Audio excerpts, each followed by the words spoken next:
Il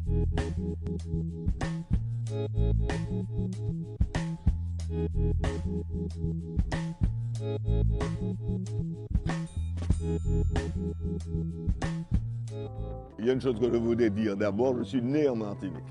Seulement, je vis en Guadeloupe depuis 1965. Donc, je me considère davantage comme un vieux Guadeloupéen que comme un Martiniquais.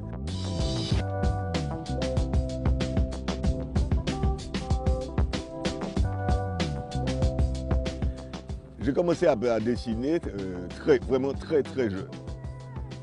Ça a commencé par le dessin. Du dessin, je suis passé à la photo. Parce que mon père était photographe, donc il était presque un petit peu normal que je fasse un petit peu de photo. De la photo, je suis arrivé à Langue de Chine en faisant de plus grands dessins. Coco Onekoa était un ami de mon père. Il avait un atelier à Lance-Madame en Martinique.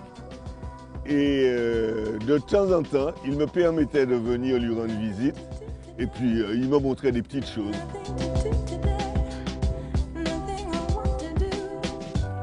Alors, l'histoire des pains au chocolat, ça remonte à mon année de terminale. Non, même avant la terminale, puisqu'on a commencé cette histoire-là. Alexandre Kadepetty, Procolab, peintre, artiste martiniquais, et moi-même, nous avons commencé ça, je pense, nous étions en 5e.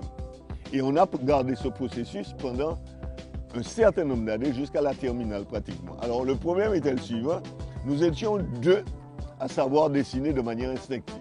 Nous n'avons pas appris à dessiner et les autres élèves l'avaient remarqué. Et ce qui s'est passé, c'est que nous avons pris la décision, Alexandre et moi, tous les débuts d'année, de proposer aux autres élèves qui ne savaient pas dessiner du tout, de leur faire leur œuvre. En contrepartie, ils nous paieraient en pain au chocolat. De sorte que tous les ans, nous avions notre stock de pain au chocolat, bien sûr, sur la distance. Et puis voilà. En fait, je n'ai pas appris à dessiner. Je crois qu'il y a des individus à travers le monde qui naissent avec un petit quelque chose. Moi, c'est avec les doigts. Les doigts, le trait, etc.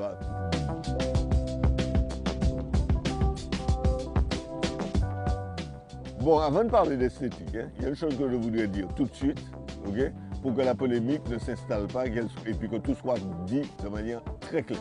Okay? J'ai été pendant 25 ans fonctionnaire de police. J'étais dans la rue pendant 25 ans. Je suis parti à la retraite en 1999. Et c'est à partir de ce moment-là que je me suis mis pleinement à peindre, à faire des objets d'esthétique, à écrire énormément, à faire de la photo, etc., etc. Tout ça pour vous dire quoi? Que tout ça m'a manqué pendant 25 ans. Alors bien sûr, j'ai fait quelques petites excursions pendant ces 25 ans dans l'art, ne serait-ce qu'en photographie par exemple. J'ai eu l'occasion, parce qu'à l'époque ça se faisait, j'ai eu l'occasion de faire pas mal d'expos. Photos en solo, aussi avec des amis. Donc nous étions une bande de jeunes qui aimions la photo et qui avions la possibilité de nous exprimer par ce biais-là. Chose qui ne se fait pratiquement plus.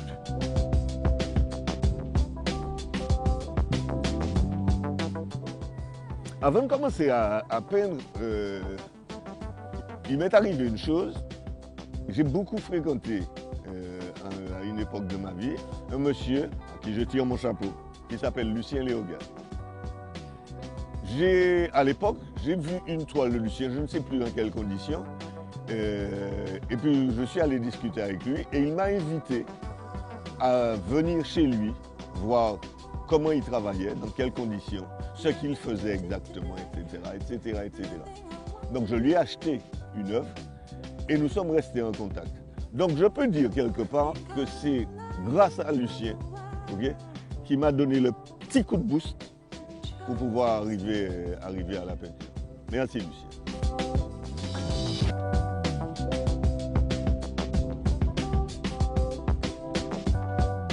Quand je peins, il y a d'abord un bouillonnement émotionnel qui se passe. Je sais déjà où je vais. Seulement, il faut que je précise quelque chose. Premièrement, je ne peins pas à la demande. Deuxièmement, je ne peins pas œuvre par œuvre. Bien avant l'exécution des toiles, je dis bien des toiles, c'est-à-dire que dans ma tête, j'ai déjà imaginé le résultat. Il y a tout un processus qui est le suivant. Je fais de la recherche, je choisis un thème clair et précis, donc ce qui fait que je sais que j'aurai un minimum de 30 toiles à faire, et ce thème, je le travaille. Je le travaille intellectuellement, puis je crois aussi que du sommet de mon crâne, par un petit quelque chose qui monte vers le ciel, je ne sais pas où il va, et puis le flux redescend, et à ce moment-là, je sais que je suis sur la bonne voie. Je crois que je perds à une vitesse relativement faramineuse. Une fois, j'ai compté, il m'est arrivé de faire 8 toiles dans une même journée. Il faut dire bien sûr que je travaille à l'acrylique. L'acrylique, c'est une matière qui sèche très vite. Donc il y a toujours énormément d'émotions dans mon travail.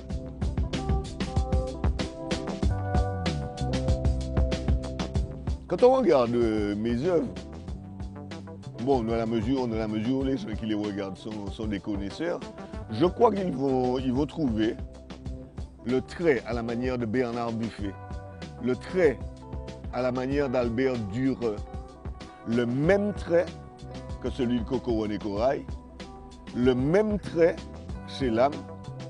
Donc je suis vraiment obnubilé par le trait. Alors ça peut être des traits anguleux, ça peut être des traits courbes, mais il y aura toujours une petite touche de trait dans ce que je fais. Et puis ensuite viennent des adjuvants de couleurs, de matière, etc., etc.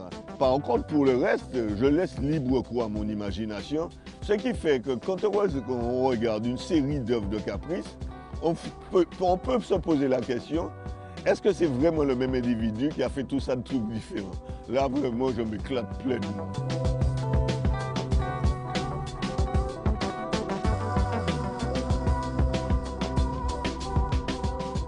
Au-delà de la peinture, il m'arrive aussi d'utiliser de la matière. Ce qui fait que, bon, éventuellement, on peut me classer comme plasticien. Quand je parle de matière, mais ça peut être n'importe quoi. Ça peut être du sable, ça peut être du carton.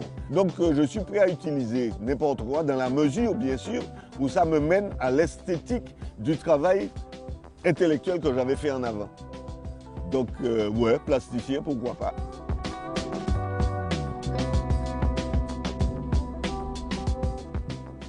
Ma peinture est presque systématiquement engagée. C'est-à-dire que les émotions que je retransmets sur des toiles sont des émotions qui me sont venues de fait de la vie.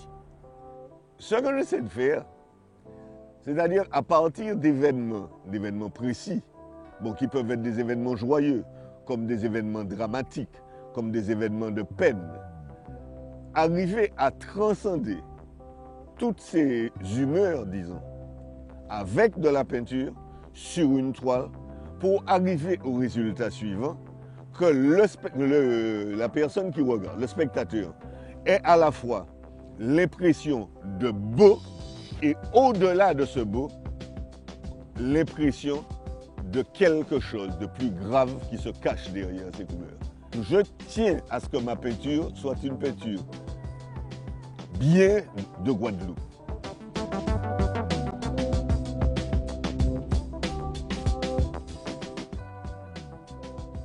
Il existe, ça j'en suis persuadé, il existe un art précis, un art clair, un art caribéen. Il y a un certain nombre de grands hommes dont on peut parler de la Caraïbe. On va commencer par Wilfredo Lam, peintre cubain. On peut passer chez Coco René Corail, peintre martiniquais. On peut aller faire un tour chez Rovelas, peintre guadeloupéen. On peut aller, et puis chemin faisant, on découvre un tas de gens particulièrement performants qui font de super belles choses. Et quand on regarde toutes ces œuvres, on sait que l'on est dans la Caraïbe. Nous sommes nous. Et il faut, tôt ou tard, que notre esthétique émerge. Je crois que nous sommes vraiment, actuellement, nous sommes le nouveau souffle. Quand je dis nous la Caraïbe, nous sommes le nouveau souffle esthétique du monde. Et les seuls qui ne s'en rendent peut-être pas pleinement compte, c'est encore nous-mêmes. Nous avons tout chez nous pour pouvoir créer sérieusement. On n'a pas besoin d'aller chercher autre part nos inspirations. Elles sont là autour de nous. La vie même, notre vie même sur place, elle est là. Et est source d'inspiration pour nos artistes. Alors permettez que je ne comprenne pas pourquoi, surtout ceux de la nouvelle génération, cherchent, peut-être que c'est pour des raisons pécuniaires, cherchent à imiter qui Basquiat, qui Picasso, qui n'ont rien à voir avec nous. Nous sommes le nouveau souffle esthétique du monde, nous dans cette petite Caraïbe.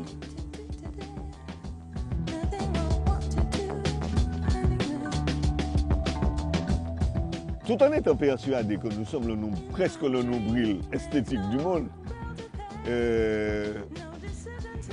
crois aussi qu'il est certainement très difficile pour les artistes, particulièrement les artistes guadeloupéens, de s'exporter. Très récemment, pas plus tard que ce matin, sur Internet, j'ai vu un article de Richard Victor Saint-Silly qui, quelque part, lançait quelques pistes pour que l'on puisse faire en sorte que cet art puisse s'exporter et ramener des devises. Je ne vais pas vous dire que je sais comment faire, je ne sais pas comment faire. Okay? Dans ma partie, je crée, je peins, et puis ça s'arrête là.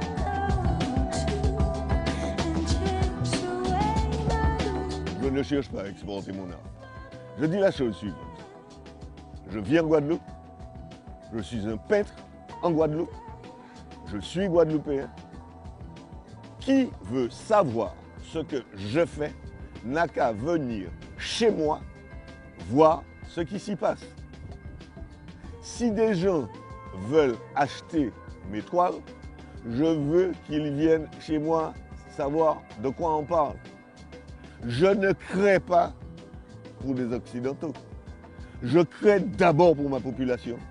Et mon plus grand souhait, et ça j'ai l'habitude de le dire, c'est que tout Guadeloupéen puisse faire l'acquisition d'une œuvre d'art de ses propres artistes et pour pouvoir les exposer chez lui. Je laisse le choix à l'acheteur de me payer en 4, 5, 6, 7 fois, mais dans la mesure où je sens que cet individu a quelque chose de particulier avec l'œuvre.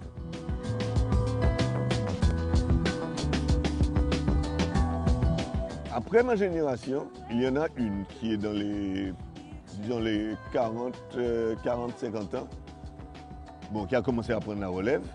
Et puis, il y a une flopée de petits jeunes de 30 ans et moins qui sont performants, qui sont en Guadeloupe, qui créent en Guadeloupe, qui ont beaucoup de difficultés à montrer et à exprimer ce qu'ils font. J'aimerais dire que le meilleur moyen pour que ces jeunes se reconnaissent à travers leur pays, à travers ce qui se passe dans leur pays, ceux qui ont déjà réussi à ouvrir les portes, s'il vous plaît, essayons de garder ces portes ouvertes derrière nous pour que les jeunes puissent rentrer par cette porte et pouvoir créer de manière claire comme nous l'avons fait. Et à ce moment-là, vous allez voir l'explosion d'artistes qu'il y aura dans ce pays. Ça peut être très difficile, c'est vrai. Seulement, rien n'est moins vrai que c'est faisable. Et je crois que si on en arrive actuellement à tout cet état de violence du pays, c'est que nous ne savons pas accompagner nos enfants.